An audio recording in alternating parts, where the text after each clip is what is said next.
आज हम महिंद्रा थार पेट्रोल का सेकंड रिव्यू कर रहे हैं, जो हमने इसको 3000 किलोमीटर 3500 किलोमीटर चला के, तो पेट्रोल वर्जन 150 सीसी में आता है और हमने इसको 3-3.5 किलोमीटर चलाया है जब से इसको लिया है।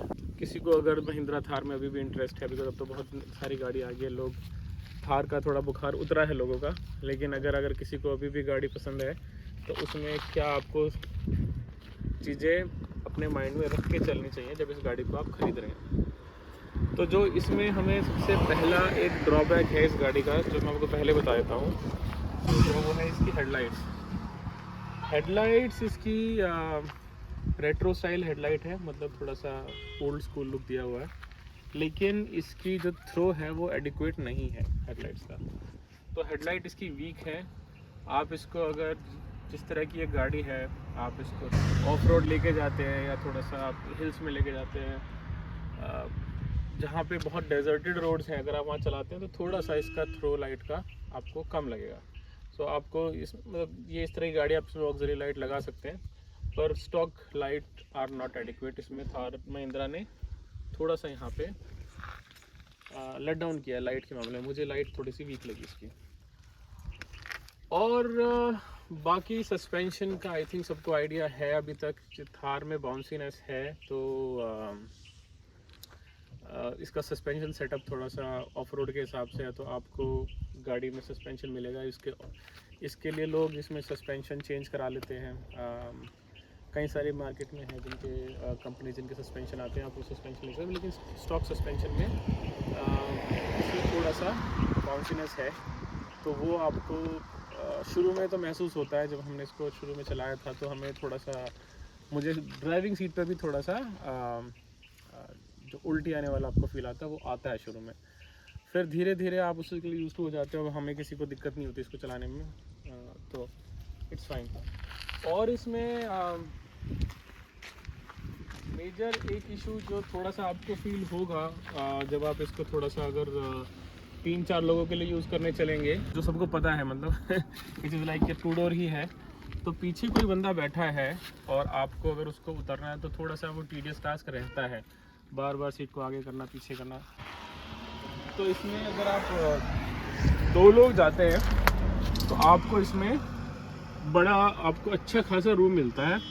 यहाँ पे अगर आप देखें तो जो ये केबिन है ना, इट फील्स वेरी एयरी।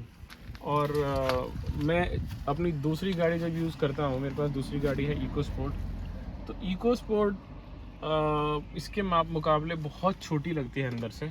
इसका केबिन जो अगली 2 सीट्स हैं वहाँ पे केबिन बहुत स्पेशियस लगता है, बहुत एयरी लगता है। इसकी आप विंडो डाउन करो तो मतलब because it's a boxy shape, तो आप विंडो डाउन करके बहुत बड़ी विंडो एरिया है इसका ये, और स्ट्रेट है, कर्व नहीं है जैसे गाड़ियाँ ऐसे शेल कर्व होता है गाड़ियों का, तो एरोडायनेमिक डिज़ाइन नहीं है इसका, तो उस वजह से कुछ चीज़ें मतलब अंदर बैठने में काफ़ी एयरी फील होते हैं। अगली 2 सीट्स आपको बहुत मज़ा आता है आगे बैठ के। पीछे थोड़ा सा तो क्लॉस्ट्रोफोबिक लगता है, बंद बंद सा लगता है, थोड़ा सा लगता है। वैसे कंफर्ट में कोई दिक्कत नहीं है, लेकिन थोड़ा सा बंद है और शीशे खुल नहीं सकते, तो थोड़ा सा आपका जो पीछे बैठता है वो इतना हैप्पीली बंदा रहता नहीं है, खुश नहीं रहता इतना पीछे बैठ के। पर आगे तो मतलब ऑसम एक्सपीरियंस। हाँ, एक और इसमें जो सबसे बड़ा इशू मुझे लगा वो था लैक ऑफ स्टोरेज। आप अगर देखें तो जो कंपनी प्रोवाइडेड ग्लव बॉक्स है बहुत ही छोटा, मतलब बहुत ही छोटा। छोटे तो मैंने देखे हैं, लेकिन इससे छोटा मैंने आज तक नहीं देखा। तो फिर हमने उसके लिए ये इसमें एक एक्सेसरी हमने ऐड की है, ये आर्मोरो का आता है कि ये क्लोथ बैग है, तो इसमें आपको सामान रख सकते हैं, ये बहुत हेल्पफुल रहता है। हमने इसको बाय किया था अपनी पिछली ट्रिप से पहले, तो दिस इज़ हेल्पफुल। और बाकी इसमें स्टोरेज स्पेस के नाम पे बस एक साइड में है जो थोड़ी बहुत स्टोरेज स्पेस है, पर ज़्यादा स्टोरेज स्पेस है नहीं, तो स्टोरेज स्पेस के लिए आप स्ट्रगल करेंगे थोड़ा सा इसमें। अब इसकी जो अच्छी बातें हैं उस पर आ जाते हैं। इसमें अच्छी बात ये है कि ये गाड़ी में बैठ के आपको जो रोड का लुक आता है, और जब आप हिली एरिया में भी जा रहे हैं, कहीं भी चल रहे हैं, तो आपको जो एक कमांडिंग व्यू आता है ऊपर बैठ के, आपको ऐसा लगता है कि आप ट्रैफिक से काफ़ी हाइट पे बैठे हैं, तो आपको सब कुछ नीचे से बहुत क्लियर दिखता है और दूर तक का दिखता है। तो वो जो गाड़ी का जो फील है ना अंदर बैठने का, वो इसका बहुत अच्छा है। इस रेंज में कोई गाड़ी उस तरह का फील नहीं देती। मेरे ख्याल से फॉर्च्यूनर है जो आपको इस तरह का इम्पोजिंग फील देती है, और कुछ गाड़ियाँ होंगी, बट इसका फील बहुत अच्छा है इस मामले में। मतलब इट लुक्स मस्कुलर, और अंदर बैठ के बहुत अच्छा व्यू आता है आपको सड़क का। ओके, तो there was a question about कि भाई जो इसकी पिछली सीट है उसमें जो हैंड रेस्ट है, आप अगर देखें इसका, ये हैंड रेस्ट है हमारा जो हमने लगवाया है इसमें पीछे का, और इसमें आप अगर स्टोरेज का देखें यहाँ पे, तो छोटी बोतल आ सकती है। ये 2 लीटर की जो बोतल है ये तो देखो कहीं आ नहीं सकती इसमें। और ये इसमें स्टोरेज जो स्पेस है, it is not very deep but it is big. इसमें आपको छोटा मोटा सामान, फ़ोन, पर्स, ये आप रख सकते हैं। ये चार्जिंग स्पॉट्स हैं 2 USB स्टैंडर्ड USB सॉकेट्स हैं चार्जिंग के 2। अब इसकी जो पावर है वो बहुत अच्छी नहीं है। आई थिंक जो वायरिंग डली है वो आप अगर कोई अगर जब डलवा रहा है तो उसमें आप थोड़ा सा ध्यान रख सकते हैं कि किस तरह की वायर डले। इसकी चार्जिंग थोड़ी स्लो लगती है मुझे, बट अदरवाइज़ यहाँ पे चार्जिंग का स्पॉट है। और आपको ये काफ़ी इस मामले में, अगर आप यहाँ पीछे बैठते हैं तो it's very convenient in the sense कि आप आराम से यहाँ हाथ रख के बैठ सकते हैं, आपको कोई इशू नहीं आता। और ये जो अगली सीट के हिसाब से आप देख रहे हैं, तो जो पीछे बैठने का जो कंफर्ट है उसको एक बार दोबारा से थोड़ा सा डिस्कस कर लेते हैं। तो आप ये देखिए कि पीछे आपका ये जो सीट है बहुत ही कंफर्टेबल पोजीशन पे रखी हुई है, हमने रिक्लाइन किया हुआ है इसको, पीछे थोड़ा सा बैक को रिक्लाइन किया हुआ है, आगे भी स्पेस काफ़ी है। और मैं 6 फुट के करीब हूँ, 5'11". आप ये देखिए मेरे को नीज मेरे टच नहीं हो रहे हैं, आई हैव स्पेस, तो उसमें कोई इशू नहीं है। नीचे थोड़ा सा यहाँ पे आपको क्रैम्प लग सकता है, क्योंकि यहाँ पे आप पैर नीचे सीट के नीचे डालेंगे तो थोड़ा सा जगह वहाँ कम है, बट आ जाते हैं पैर, ऐसा कुछ नहीं है। थोड़ा सा यहाँ हम्प है तो पैर रखने में थोड़ी बहुत दिक्कत हम्प पे आ सकती है, लेकिन वैसे ठीक है। आप ये देख ही सकते हैं कि इसको लगाने के बाद, हैंड रेस्ट को लगाने के बाद यहाँ पे कंफर्ट काफ़ी इंक्रीज हो जाता है। और leg room is okay, head room is okay, head room is not a problem 6 foot के बंदे के लिए, तो it's good.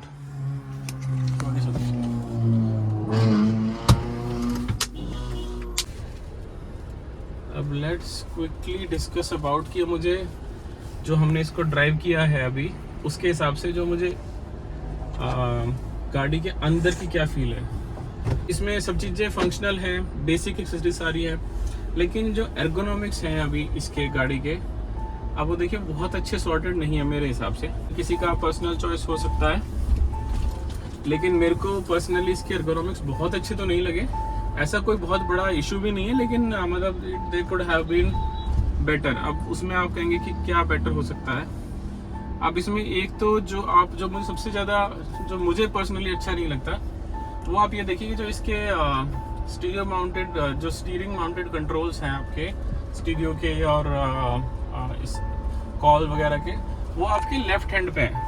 All these controls are on the left hand. अब ये लेफ्ट हैंड होने की वजह से आप ये देखिए, जनरली जो ड्राइविंग आपकी सिटिंग वो होता है, जो ज़्यादातर लोग आई थिंक मेरे हिसाब से ड्राइव करते हैं, वो करते हैं कि ये हाथ आपने हैंड रेस्ट पे रखा, जो कि आप गियर के लिए यूज़ करेंगे, और आप राइट हैंड से ड्राइव करते हैं। आप जब राइट हैंड से ड्राइव करते हैं तो आपका हाथ यहाँ पे इस पोजीशन में रहता है। तो अगर गाड़ी पे जो म्यूजिक कंट्रोल है इधर होते हैं, या कॉलिंग के कंट्रोल्स इस तरफ होते हैं, तो आप आराम से कॉल्स को यहीं से ही ले सकते हैं। With your thumb you can control things. अब यहाँ पे क्योंकि राइट हैंड साइड पे, तो मुझे यहाँ से हाथ अपना स्टीयरिंग पे लाना पड़ता है to kind of control the music and all. उतने में तो फिर मैं यहाँ से ही मैनेज कर सकता हूँ, मेरे पास डायरेक्ट स्क्रीन का एक्सेस है। अगर मुझे यहाँ से हाथ हटाना ही है तो I can go directly here. तो इसका बहुत ज़्यादा फिर फंक्शन मुझे लगता नहीं है। इसका मुझे बेनिफिट तभी लगता है अगर राइट हैंड पे होते तो मुझे कुछ बिना पोस्चर चेंज किए, मुझे बिना हाथ मूव किए, I could have still operated music. वो मैं नहीं कर पा रहा हूँ, तो इसलिए मुझे थोड़ा सा ये बटन इस तरफ होने चाहिए थे मेरे हिसाब से पर्सनली। और जो क्रूज कंट्रोल है वो लेफ्ट हैंड पे होना चाहिए था, बिकॉज यहाँ पे क्रूज कंट्रोल राइट हैंड पे है। अब क्रूज कंट्रोल जो है, आप इंडिया जैसे देश में जहाँ पे आपके हाईवे पे भी मतलब इतने सेफ नहीं है कि आप उस पर क्रूज करके चला सकें गाड़ी, आपको कंटिन्यूसली ब्रेक लगाना पड़ता है। तो cruise control is rarely used, और वो राइट हैंड पे दिया हुआ है, तो I don't like that personally. और जो दूसरा मुझे इशू लगता है कि आप इसके कंट्रोल्स देखें थोड़े से ना, यहाँ पे जो नया मॉडल है उसमें आप देखेंगे तो यहाँ पे उन्होंने कंट्रोल शिफ्ट कर दिए इधर राइट हैंड साइड से। यहाँ पे राइट हैंड साइड पे कुछ बटन है, ट्रैक्शन कंट्रोल का है, आपका कंसोल का जो सेटिंग है इसको मूव करने का अप डाउन बटन है, हिल होल्ड है, ये सारे बटन अब कंपनी ने यहाँ मूव कर दिए, which is a good thing कि आपका सब कुछ इधर आ गया है। Which looks good in the newer model. मेरा मॉडल के बाद वो चेंजेस आए हैं, जो मैंने मॉडल लिया था थार का, तो उसमें कुछ अच्छा किया इन्होंने, महिंद्रा ने कुछ बटन इधर से इधर मूव कर दिए। बाकी स्टीयरिंग इसका ओके है, स्टीयरिंग में अगर कुछ नेगेटिव मुझे फील आया नहीं। हाँ, जो आपको एक चीज़ इसमें बहुत ज़्यादा महसूस होगी थार में, जो मुझे पहले कुछ रिव्यूज़ में मैंने जो देखे थे, जब मैंने इसको खरीदा तो उससे पहले जो रिव्यूज़ में मुझे लगा था कि जो आप इसको स्टीयरिंग को घुमाते हैं तो जो रिस्पॉन्स है वो थोड़ा स्लो है, आपको स्टीयरिंग ज़्यादा घुमाना पड़ता है। आपको कई बार अगर टाइट स्पॉट में पार्क करना है गाड़ी को तो it can be a real pain, क्योंकि ये गाड़ी आपका स्टीयरिंग बहुत देर में घूमता है। मतलब आपको जहाँ पे आधा चक्कर में स्टीयरिंग में दूसरी गाड़ी काफ़ी टर्न ले लेगी, इसको आपको लगता है कि 1.5 चक्कर लगाना पड़े उसके लिए स्टीयरिंग का। तो काफ़ी ज़्यादा इसमें स्टीयरिंग में प्ले है, तो उसकी वजह से कई बार आपको, अगर आप सिटी में चला रहे हैं, हाईवे पे चला रहे हैं तो दैट्स ओके, बट अगर आप टाइट स्पॉट्स में चला रहे हैं तो वहाँ पे कई बार ये दिक्कत भी दे सकता है। बाकी आप इसका पिकअप मैंने बता दिया, पिकअप इसका अच्छा है हाईवे पे और एक्सप्रेस वे, उस पे क्या नाम है, हिल्स पे आपको कोई पावर की डिलीवरी में कमी नहीं महसूस होती है। आप एफर्टलेसली क्रूज़ कर सकते हैं 80 पे 100 पे, और आप इसमें इतनी पावर है, बीइंग अ जीप, और ये एरोडायनामिकली डिज़ाइन नहीं है, बॉक्सी डिज़ाइन है, तो मतलब कहीं से भी हवा को बहुत अच्छे से एडजस्ट नहीं करती है बॉडी के अराउंड। तो उस हिसाब से भी आप अगर देखें तो ये काफ़ी अच्छा भागती है गाड़ी। आप इसको अगर थ्रॉटल देंगे तो it would give you a good response, और आप इजीली आप you can zip JAP zoom across the traffic. Not really आपको करना चाहिए, लेकिन अगर आप करना चाहेंगे तो आप बहुत अच्छे से इसको भगा भी सकते हैं। तो it's a perfect car in that sense कि, और मैं इसको सिटी में यूज़ कर रहा हूँ for my daily office commute also. मुझे इस गाड़ी में अभी तक कोई ऐसा इशू लगा नहीं है कि मैं इसको, it's not a city car, because there are lot of people who might say कि यार ये सिटी में चलाने के लिए कंफर्टेबल नहीं है, ये है वो है। लेकिन आप जनरली आप सिटी में भी देखते हैं तो आप फैमिली के साथ 2-3 लोग जाते हैं जनरली, आप पूरी फैमिली हमेशा साथ में नहीं चलती है। तो उस हिसाब से आपकी एक सेकेंडरी कार के हिसाब से बहुत बढ़िया गाड़ी है। आप सिटी में 2-3 लोग बैठ के जा सकते हैं आराम से, कहीं पर भी कोई इशू नहीं है। और उसके अलावा इसकी पिकअप अच्छी है, इसकी फ्यूल एफिशिएंसी थोड़ी लो है, तो वो आपको जो पेट्रोल के प्राइसेस है वो हाई है, तो वो थोड़ा पिंच होगा आपको। अगर आपको थोड़ा सा एग्रेसिवली चलाएंगे तो आपको 7 के आसपास एवरेज मिलेगी।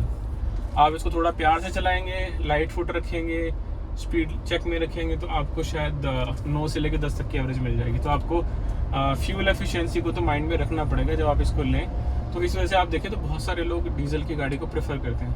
और दूसरा, जो पेट्रोल में थोड़ा सा लोगों का भी थोड़ा सा अप्रीहेंशन है, तो थोड़ी मुझे भी थी, वो कि इनका जो पेट्रोल का जो यूनिट है वो थोड़ा नया है। डीजल इनका ट्राइड एंड टेस्टेड है, वो ये स्कॉर्पियो में भी यूज़ करते थे और गाड़ियों में भी यूज़ करते थे, महिंद्रा जो थी।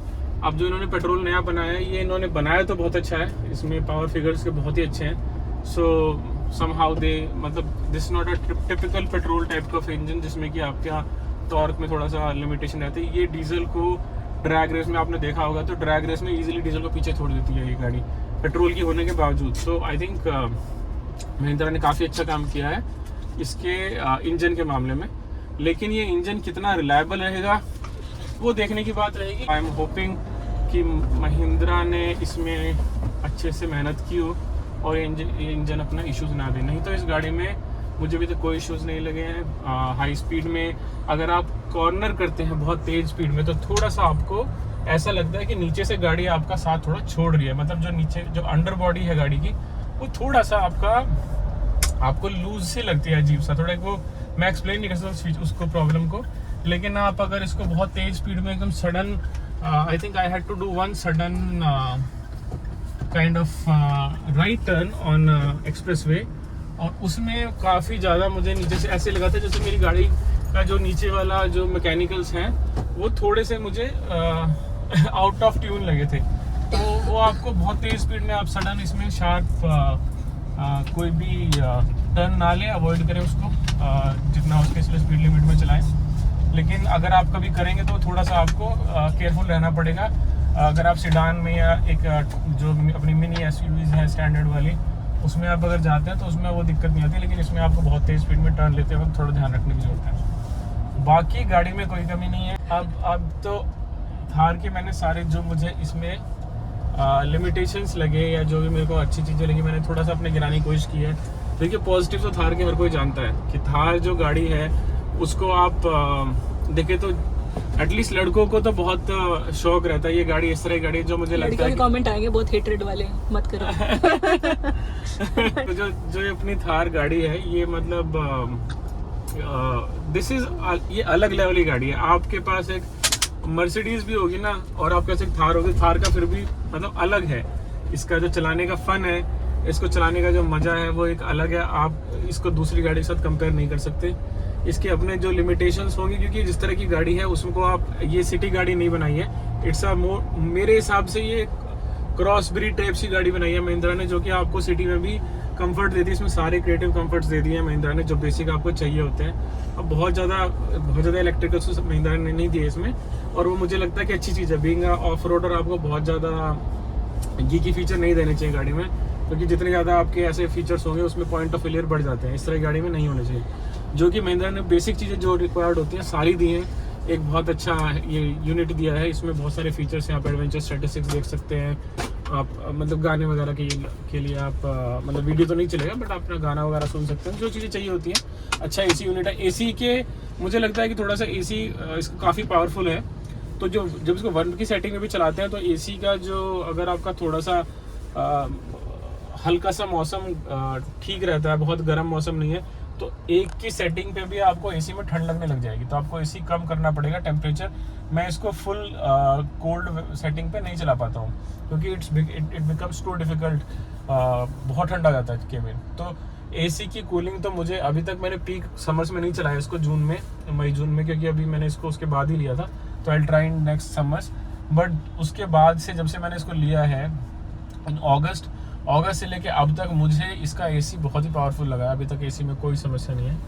और बाकी इसमें अभी तक मुझे ऐसा कोई निगल नहीं मिला, जैसे कि महिंद्रा की गाड़ियों में आपको देखो तो पहले मैंने 2 साल रुक के ली, करीब 1.5 साल रुक के ली, इसीलिए ली क्योंकि जो महिंद्रा की इनिशियल गाड़ी आते हैं उसमें कई बार निगल्स होते हैं। लेकिन अभी तक अच्छी चल रही है और गाड़ी को चलाने में मज़ा आता है। जब आप इस गाड़ी को लेके अब मैं जब ऑफिस जाता हूँ तो मैं I look forward to driving this car. वो कार ड्राइव करने का भी मेरे को एक वो रहता है, एक्साइटमेंट रहता है। इवन दो मेरे को लिए हुए इस गाड़ी को करीब 3 महीने हो गए हैं, लेकिन 3 महीने के बाद भी जब मैं इस गाड़ी को चलाता हूँ तो it's a different sort of excitement जो रहती है इस गाड़ी को चलाते वक्त। तो आप अगर देखें तो ये गाड़ी चलाने में it's a very fun to drive car, और इसमें it ticks all the boxes. आप आई थिंक गुड़गांव में everybody knows Gurgaon is famous for कि जब बारिश आती है तो गुड़गांव डूब जाता है।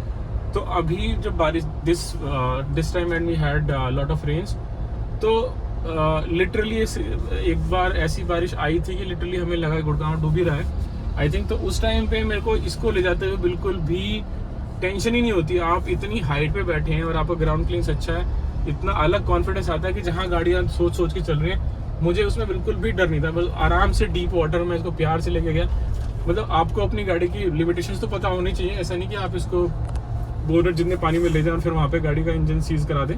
लेकिन आप अगर जहाँ पे आपको सिटीज़ में जितनी बारिश आती है और जो प्रॉब्लम्स आती हैं वो आप बिल्कुल आराम से खुश होकर आप इसको निकाल सकते हैं। आपको ऐसा लगेगा कि आपके पैसे वर्थ हो गए जब आप उन डिफ़िकल्ट सिचुएशंस में से जहाँ दूसरी गाड़ियाँ आप स्ट्रगल कर रही होती हैं, आप बिना सोचे समझे निकाल सकते हैं कि यार ठीक है, ये तो कोई दिक्कत ही नहीं है। तो मुझे कितना भी पानी एक्यूमुलेटेड था सड़क पर, मुझे कहीं पे भी ऐसा कॉन्फिडेंस है, मेरे को कोई दिक्कत नहीं है कि मैं गाड़ी नहीं निकलेगी, क्योंकि थार तो निकल ही जाती है और कोई गाड़ी निकले ना निकले। तो उस हिसाब से आपको गाड़ी में आपका सड़क खराब है, आपकी रोड अंडर कंस्ट्रक्शन है, आपकी सड़क पे पानी है, आप लिटरली एक गाड़ी से सारी चीज़ें कर सकते हैं। आप इसको नॉर्मल सड़क पे चलाएं तो अच्छी भागेगी, आप इसको ख़राब सड़कों पे ले जाएं वहाँ पे भी बिल्कुल सही है, आप इसको पानी में ले जाएं वहाँ पे भी सही है। और जो अगर अपनी सड़कों पे कहीं थोड़ा बहुत कहीं अंडर कंस्ट्रक्शन एरिया में चले गए जहाँ पे कीचड़ है तो वो भी आपको अच्छे से हैंडल कर लेगी। तो दिस ऑलराउंडर मेरे हिसाब से, जिसके अपने लिमिटेशंस कुछ हैं जो आपको ध्यान रखने पड़ेंगे। क्योंकि कुछ लोग बाद में ना, मैंने ऐसे रिव्यूज़ भी देखे हैं जहाँ पे लोग खरीदते हैं और फिर लोग गाड़ी को भेज देते हैं कि यार ये ऐसा है, ये वैसा है, ये कमी वो कमी है। तो कमियाँ हैं, लेकिन आपको मतलब हर चीज़ तो नहीं मिल सकती ना। इस गाड़ी में इतनी सारी चीज़ें हैं, आपको ये इतने सारे बॉक्सेस टिक करती है, तो कुछ ना कुछ तो लिमिटेशन थोड़े बहुत रहेंगे ही। क्योंकि आपको 16 लाख में 17 लाख में इतनी अच्छी गाड़ी मिल रही है, उसमें तो थोड़े बहुत तो मतलब आपके लिमिटेड, बिकॉज इस तरह का जो डिज़ाइन है, आपको एक क्लासिक जीप डिज़ाइन चाहिए तो फिर आप एरोडायनेमिक्स या बहुत एक फास्ट टाइप की गाड़ी एक्सपेक्ट नहीं कर सकते, बिकॉज एरोडायनेमिक्स अगर कंपनी देगी तो आपको ऐसा रेट्रो लुक नहीं दे सकती। तो वो कुछ चीज़ें ऐसी हैं जो आप कर ही नहीं सकते, जो महिंद्रा नहीं कर सकता। बट हाँ, जो मुझे लगता है महिंद्रा को करना चाहिए, एक तो जो एर्गोन जो कंसोल्स है, कंसोल का जो एर्गोनॉमिक्स है उसको थोड़ा सा और सॉर्ट आउट किया जा सकता है, बटन्स की प्लेसमेंट थोड़ी सी और इम्प्रूव की जा सकती है। और जो मेन चीज़ जो मुझे लगी, हेडलाइट तो है डेफिनेटली फीड की, आपको लगेगा कि आपको इसमें कोई ऑक्सिलरी लाइट लगानी पड़ेगी। और मैं अभी उस चीज़ पे भी सोच ही रहा हूँ कि ऑक्सिलरी लाइट कौन सी और कैसे लगवाई जाए जिससे कि वारंटी वॉइड ना हो। बिकॉज अगर आप कोई बाहर से अच्छी सी हेडलाइट लगाते हैं, उस पर आप रिले वायरिंग भी कराएंगे तो भी हेडलाइट के आपकी जो वायरिंग आप करेंगे तो उससे आपकी वारंटी वॉइड हो जाती है। तो I am also in a dilemma कि मैं क्या लगवाऊँ गाड़ी में विदाउट, और wiring is such a tricky thing कि आप अगर कुछ भी वायरिंग के साथ कराते हैं तो अगर आप अच्छी जगह से नहीं कराते और कोई वायरिंग में दिक्कत रह जाती है तो it can lead to short circuit, और जो फायर वगैरह की जो हमें इंसिडेंट सुनने को मिलते हैं वो भी उसी वजह से होते हैं। कट तो मेरे क्यों बना रहे हो? मेरे नहीं बना